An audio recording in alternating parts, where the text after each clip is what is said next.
I-scan ang inyong mga Digibox at hanapin ang Highland TV. Ang aming channel nakadepende sa inyong lokasyon. Para naman sa mga gumagamit ng Free TV o Digital Smart TV, iposisyon ang inyong antena sa labas ng bahay at hanapin ang Channel 44. Pwede rin kaming subaybayan live sa Regional News Group Luzon Facebook page at RNG Luzon YouTube channel. Araw-araw tumutok para sa mga balita, latest updates at kulitan tuwing umaga. Recount the narratives that matter with these simple steps. Rescan your Digiboxes and look for Highland TV on the list. Make sure to reposition your antennas for those watching through digital smart TVs. Catch us beyond the screen through our social media platforms on the Regional News Group Luzon Facebook page and RNG Luzon YouTube channel. So hit that notification bell for more updates.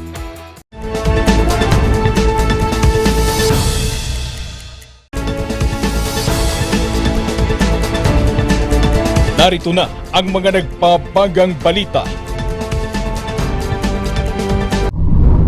Lalaki nalunod sa ilog ng Tuba, Benguet. Isang lasing patay matapos malaglag sa bangin sa Tublay, Benguet.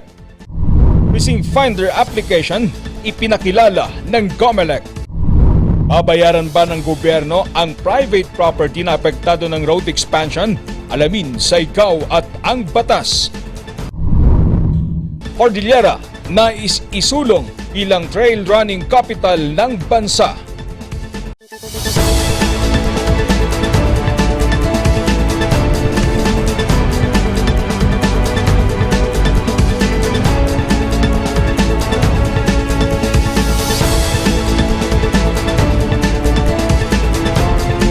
Mula sa Highland TV News Center Baguio, ito ang Zone Headlines.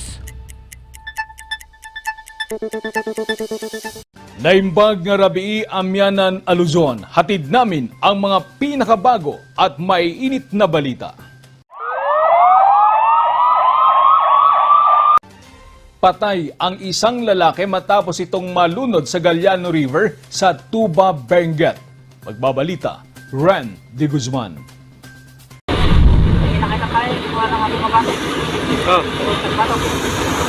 Lakay nga. Hindi pa rin matanggap ng pamilya Balsita ang sinapit nila. Kahapon ang masayasanang family bonding sa Galiano River ng Alisan, Tuba, Benguet nauwi sa trahedya. Pasado 2:00 kahapon nalunod ang kanilang kapamilyang si Romel Abubu Balsita, 18 taong gulang at residente ng Aringay, La Union. Bigla dijay nga iammo kag paayos lang ito na paturutan na lang yagan anod mga danom bumala sila dyan tibato kas nakakita mong hanman ta nagulod isuna dito nagulod isuna di jagan alikuno nga danom nayapan isuna dyan alam. Ang masaklap, kakapanganak pa lamang ng kanyang misis na si Jacqueline. Siyempre ma'am, nagsakit na ako. Tanggapan nga awanan yung tuna. Tapos stress ako JNT ko. Siyempre ma'am, pagbulan lang kay anak mi.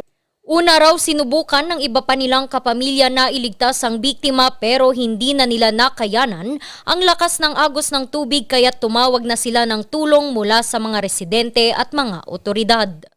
Pumunta agad kami po doon sa kasi sabi nalunod yung bata, hindi pa umaahon, hindi pa nakikita sabi. Po, kinakapa na lang namin sa ilalim po. Pero mahirap talaga kasi malakas yung agos eh. Hanggang sa nasagi ko ata yung paa niyang nasagi ko. Yun nung hinila ko na lang po, paahon. Pero wala akong tali nun. Nagpaabot naman ng pakikiramay ang PNP Cordillera sa pamilya. Ang kapulisan ng inyong Police General Office Cordillera is nakikiramay sa kanyang pagkamatay, no? At aming pakikiramay kasabay nito yung aming paalala sa ating mga kababayan dito sa Rio, no? Na maging maingat at maging observant tayo sa ating mga paligid, especially uso ngayon yung paglabas-labas, pag-swimming. So we have to be very careful. Though this is an accident at walang may gusto nito, may magagawa pa rin tayo. Nakaratay ngayon ang labi ni Romel sa kanilang tahanan sa Aringay, La Union. Ren de Guzman para sa Luzon Headlines. Dahil naman sa kalasingan, patay ang isang magsasaka matapos malaglag sa bangin sa Tublay, Benguet. Magbabalik sa report, Ran de Guzman.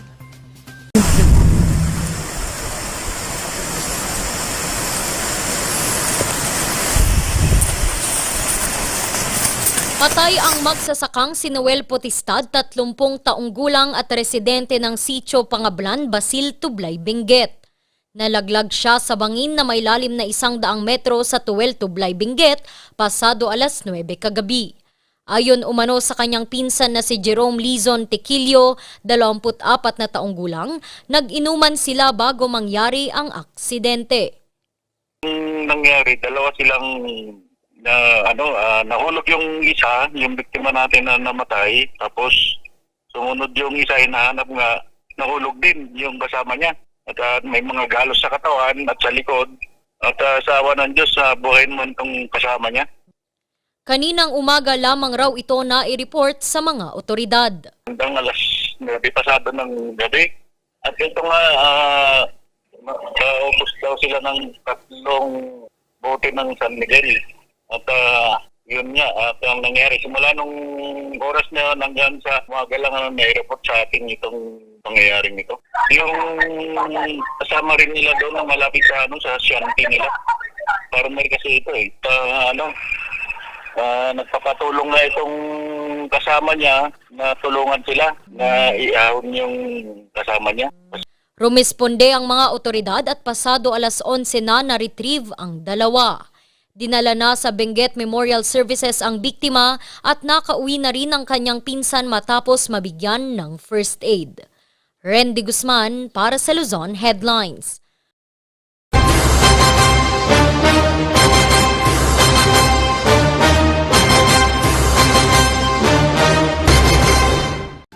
Samantala, inilunsad ng COMELEC ang precinct finder upang matulungan ang mga botante sa darating na halalan. Magbabalita, Charles Limon.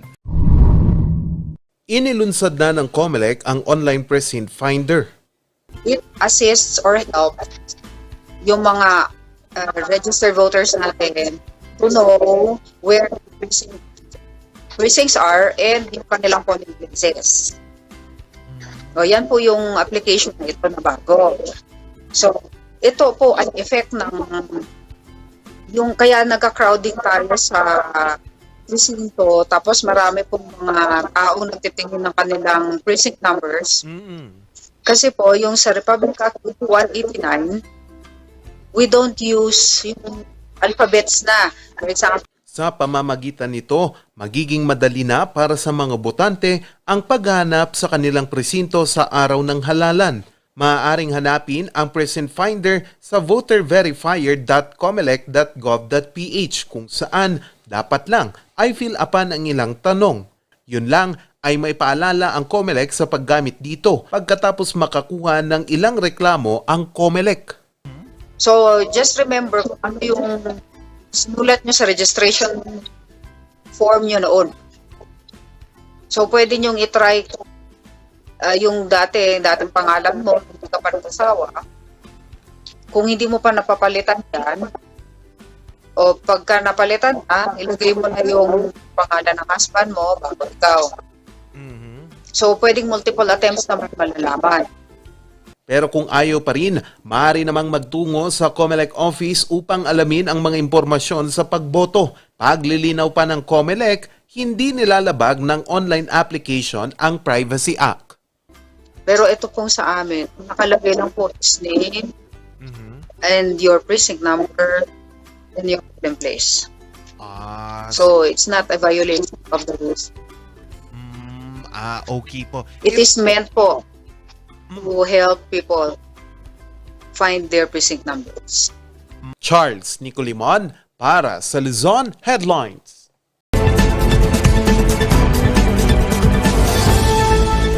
Sa ating mga kababayan na apektado sa road expansion, road widening, of course, pag ang property na kinuha sa iyo ay public land, meaning this is within the road right of way, babayaran ka ba ng gobyerno pag nasira yung poste mo o nasira yung building mo at ito ay winasak ng ating gobyerno para ma-expand yung property? The answer is no. Of course not.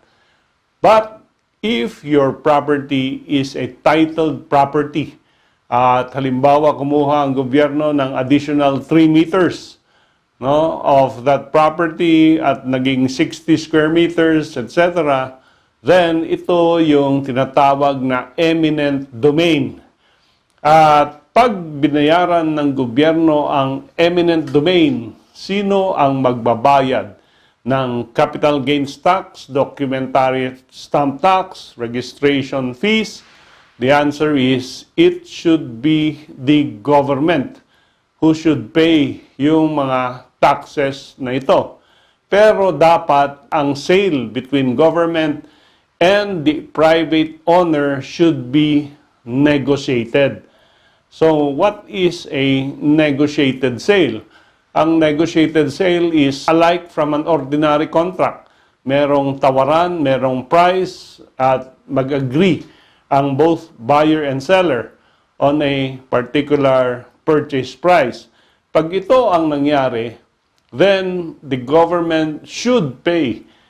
Sabi ng Rule 5 or Section 5 ng ating eminent domain rules, dapat ang gobyerno ang magbayad ng capital gains tax, documentary stamp tax, at real registration doon sa local registry of deeds. Ang babayaran lang ng seller, yung private person, is yung updated realty taxes. So, halimbawa, every year ka naman nagbabayad ng real property tax at biglang kinuha ng gobyerno yung portion ng property mo, then wala nang ibang babayarin except for the taxes which I just mentioned. So, hindi pwedeng kunin lang ng gobyerno yung private property ng isang tao. And this is based on a constitutional provision, and this is based on law, meaning the infrastructure law under the DPWH.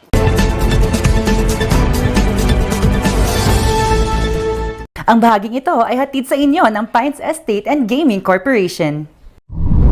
Susunod, iba't ibang serbisyong medikal alok ngayon ng mas pinalaking ospital ng St. Louis University. Yan at iba pang balita. Abangan!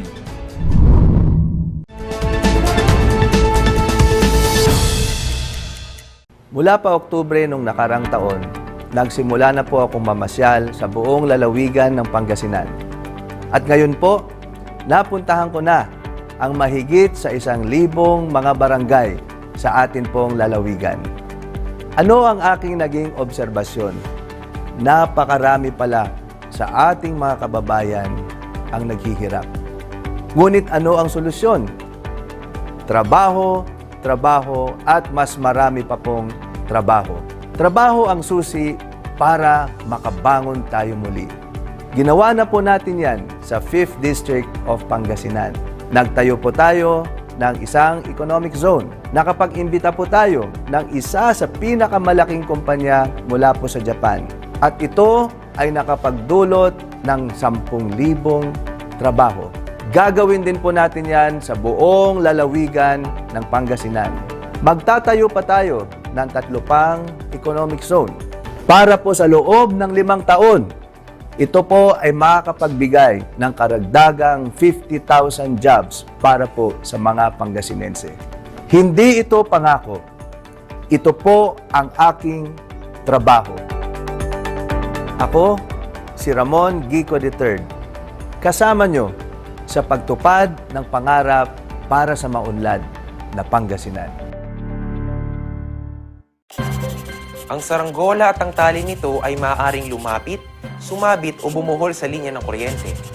Dahil sa lakas ng kuryenteng dumadaloy sa linyang ito, ang paglapit at pagdikit ng anumang bagay na hawak ng tao tulad ng tali ng saranggola ay maaaring daluyin ng kuryente at maging sanhi ng aksidente o pagkamatay. Maaari ring maantala ang daloy ng kuryente dahil dito. Ang paalalang ito ay mula po sa NGCP.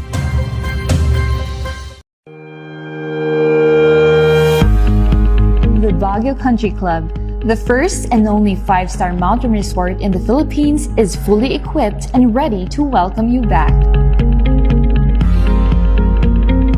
The club has thoroughly worked on adapting to the new normal. The usage of any of the facilities and amenities of the club is governed with specific rules, regulations, and procedures in accordance to the medical, physical distancing, and disinfecting protocols. And as you return back here to your second home and make new memories with us, we assure you that at the Baguio Country Club, you do not have to worry because we can assure you that the club continuously puts great importance to the health, safety, and wellness of its members, guests, and employees. Coronavirus. Dahil dito, may mga bagay na hindi mo na magagawa.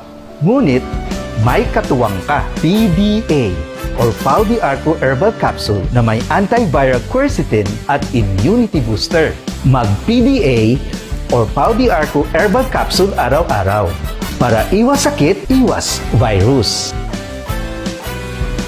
PDA. Proteksyon, depensa, alay sa kalusugan. PDA or Pau de Arco Herbal Capsule is available in all leading drugstores nationwide. Another quality product of Aldrich Corporation.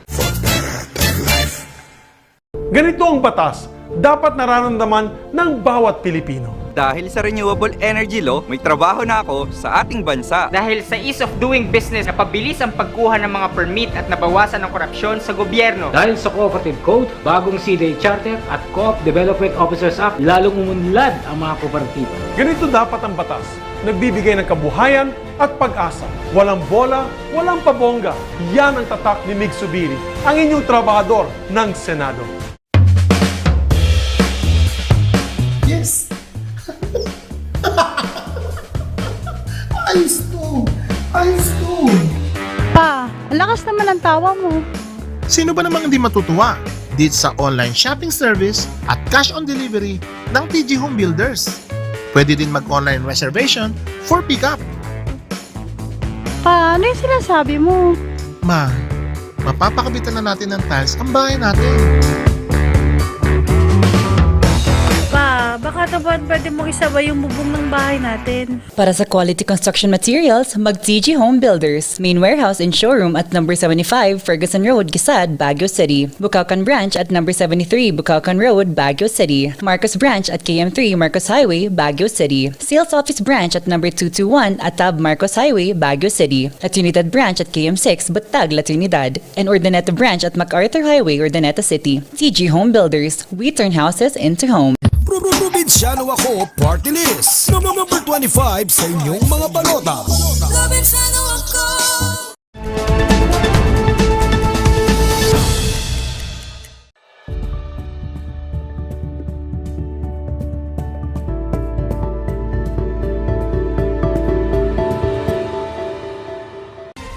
Sa iba pang balita, iba't ibang serbisyong medikal ang alok ngayon ng mas pinalaking ospital ng St. Louis University. Magbabalik sa report, Charles Limon.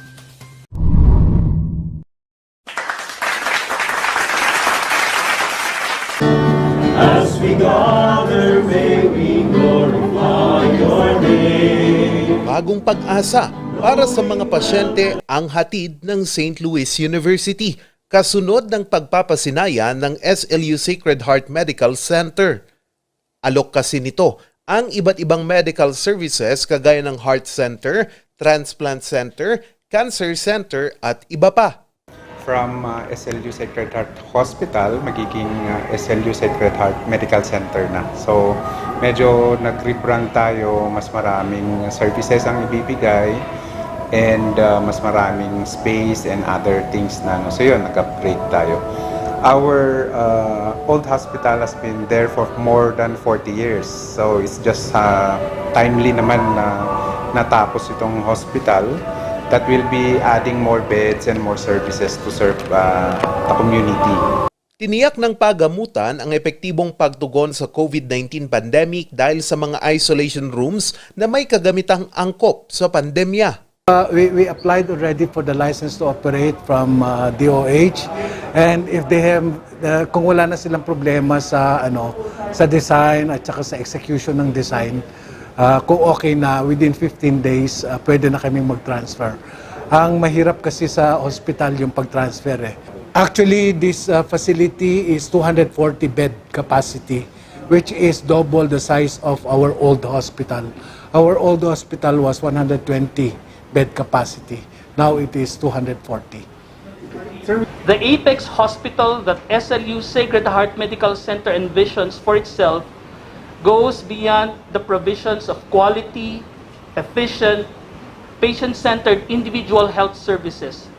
The Apex Hospital shall carry the commitment to monitor performance, provide technical assistance, open teaching and training opportunities to health human resources, and enhance or ensure the functional referral system of the healthcare provider networks they are engaged in. Pero malaking hamon at oportunidad na din para sa pagamutan ang staffing dahil karamihan sa mga nurse at mga espesyalista ay nahihikayat mangibang bansa. Ang biggest na problem dyan is yung staffing natin. Ang hirap kumuha ng mga nurses, ng mga medtech, radtech, yung mga ganun. So we will see kung hindi ka agad-agad nasasabihin namin na 180 ka agad kasi you might be opening a lot of beds and staffing, getting a lot of nurses. And then eventually hindi naman ganun pa yung need. So titignan natin. Target buksan ang pagamutan sa Hunyo. Charles Nicolimon, News Force North, Luzon.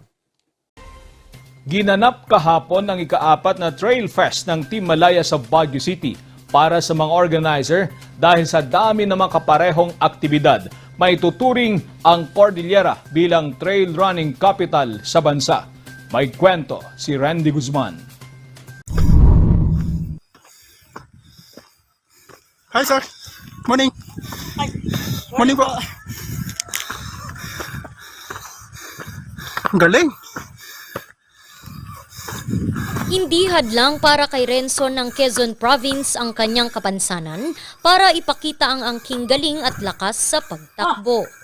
Ako tumakbo ng 2016, talaga mahirap po kasi yung balance, yung sakit ng katawan naramdam mo eh. Pero no, unti-unti ka nagtitraining, unti-unti ka nahahasa yung sarili mo at yung iyong katawan, unti-unting nalakas. Hi, sir. Manalo o Morning. matalo, ang importante Morning raw po. para sa kanya ay matapos ang karera. Finish ka kasi doon nila makikita ng tao, yung mga runner, na kahit kulang ka, natapos mo isang event na ligtas at sila yung, para ba masarap yung pakiramdam na kahit ikaw yung PWD, ikaw naman yung nagbibigay inspirasyon sa mga tao, sa mga runner na nagulag. Kasi kung ako nga nakakaya ko, bakit pa kaya sila hindi makaya?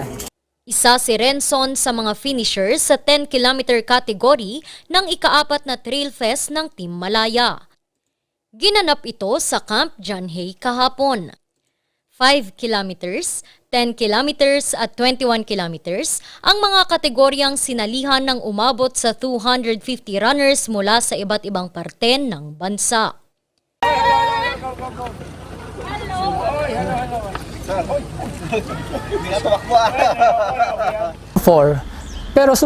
Pero yung event namin is running 10 years na kami.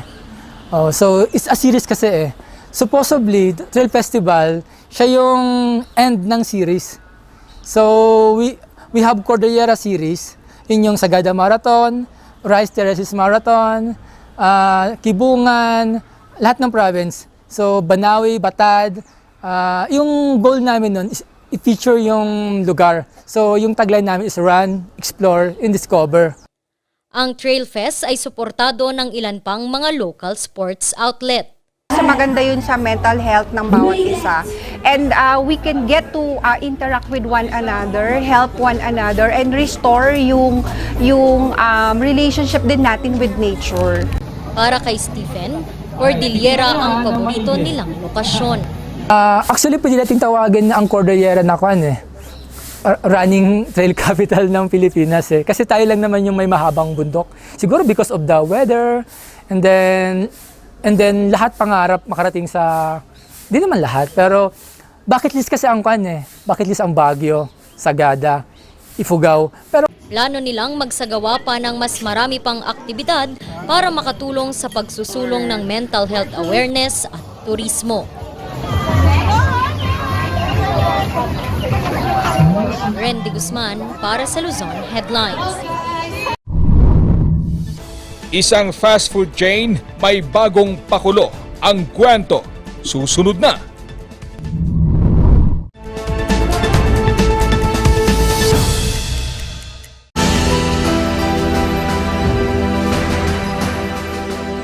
I will fight for boosting of our tourism industry.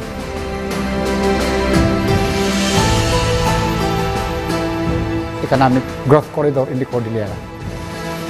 Programs for our education, employment, and sports development. Ang tao talagang maninindigan yan para sa kanyang kabuhayan at kinabukasan.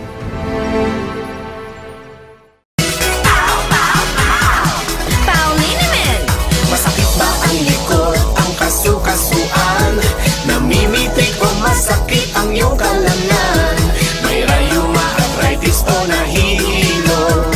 May stiff neck, flatulence o masakit ang ulo? Sa Pauliniment, yung haway, garantisado. Pauliniment, isang pahid ka lang. Dahil walang out sa Pau! Sa milk din ng batang 90s, tara't atin lang i-try. Ang batang 90s milk tea, di ka magsisisi, promise. Sa milk din ng batang 90s. Itultulo tayo iti panagmaymay sa para iti ayaitan tayo nga probinsya iti Benguet. Mas pinapintas tayo iti serbisyo iti Benguet General Hospital nga agitited iti libre nga hospitalization para kadagiti marigrigat. Itultulo tayo nga mapapintasan dagiti farm to market roads tayo para kadagiti farmers. Papintasan tayo pa iti turismo, scholarship program para kadagiti ubing. Itultuloy tayo iti good governance that our province deserves. Re-elect Governor Dr. Melcher Daginistiklas for healthier Benguet. Mazar Music offers a complete line of musical instruments.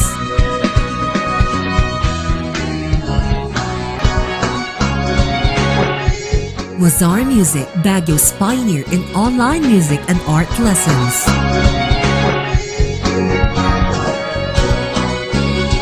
Mazar Music, bringing music closer to your hearts.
Best sellers that we have are the pork sisig, sizzling liempo, quarter leg, and then we have the sizzling beef pares as well.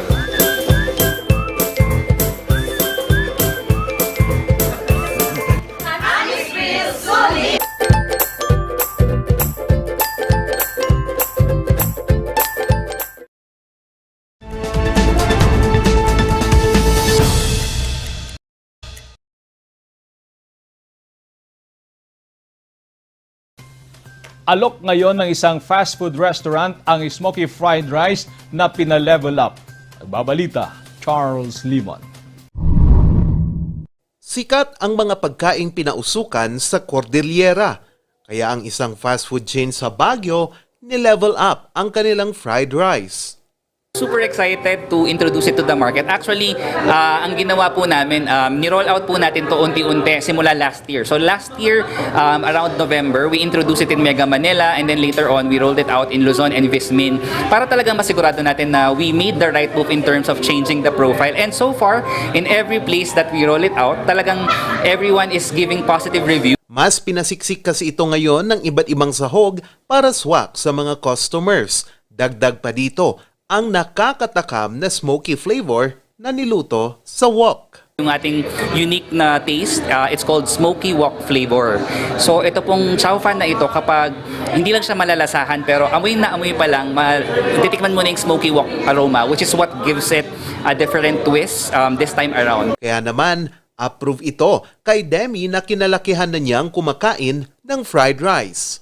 College pa ako, talagang ito na talaga yung kinakain ko mula noon. Kasi first of all, budget friendly siya. So yung budget ko nung college ako, yun talaga yung parang go-to meal ko kapag pagkatapos ng school. And then it's even tastier, mas marami yung yung mga sahog niya, and at the same time mas marami rin yung mga nakalagay na vegetables. So approve din ito sa masa. More interesting. At saka po, it's very more delicious than the previous formulation of the chow fan. At saka it's mas masarap siya. At saka mas meaty, mas madaming flavors. At saka siya, it's very new to Baguio's food scene. Sa buong Northern Luzon, sa Baguio City, unang ipinatikim ang fried rice. Charles Nicolimon para sa Luzon Headlines. At yan ang mga balitang nakalap ngayong araw. Maraming salamat at muli magandang gabi po sa ating lahat.